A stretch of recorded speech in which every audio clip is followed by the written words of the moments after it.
Your bursa is a sac of fluid filled with synovial fluid found in some of the joints in your body.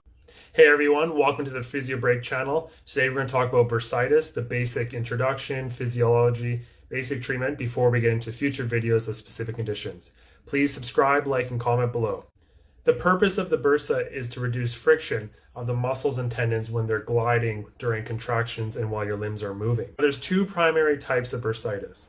There's acute, which can be caused from infection, trauma, disease, malignancy, and chronic, which is generally an overuse. And we're going to be talking more about the chronic. This research article that we'll be referencing today is by Williams et al. In February 2022.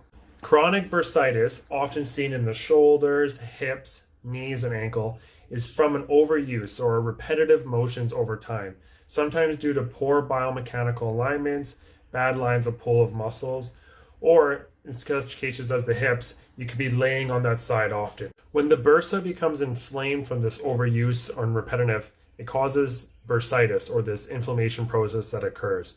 The bursa then expands, growing larger due to swelling, and then causes compression of the muscles and tendons around it. So it's no longer acting as that smooth, frictionless surface. Because of this inflammation process, you can get pain in the area and loss of range of motion. Now, what we want to do is we want to manage the inflammation as best we can and reduce irritation. The best course of action is to follow the police method. So you want to protect the site of inflammation, or wherever the bursa is, if it's in your shoulder or your hip. That means you don't want to put too much pressure on it. You don't want to be laying on it or doing any repetitive motions that are aggravating it. You want to optimally load it. So you want to do range of motion exercises that's pain-free or comfortable to maintain the joint mobility. You want to use ice. That way you can kind of reduce inflammation. You don't want to do any compression, so that one's out. But you do want to elevate if it's somewhere in the lower extremity, like your foot and ankle or your hip, just to kind of help with any swelling that might be there.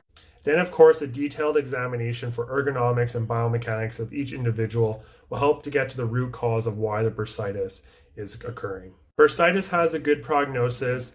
It's not a fatal condition by any means. It can be lingering. Sometimes people report bursitis lasting up to 12 months, but it has a good outcome. So you will get better. It can be a bit of a process, but don't worry. Stay tuned for specific videos on different types of bursitis conditions, such as shoulder bursitis and gluteal tendinopathy. In the meantime, check out another video, like, comment, and subscribe.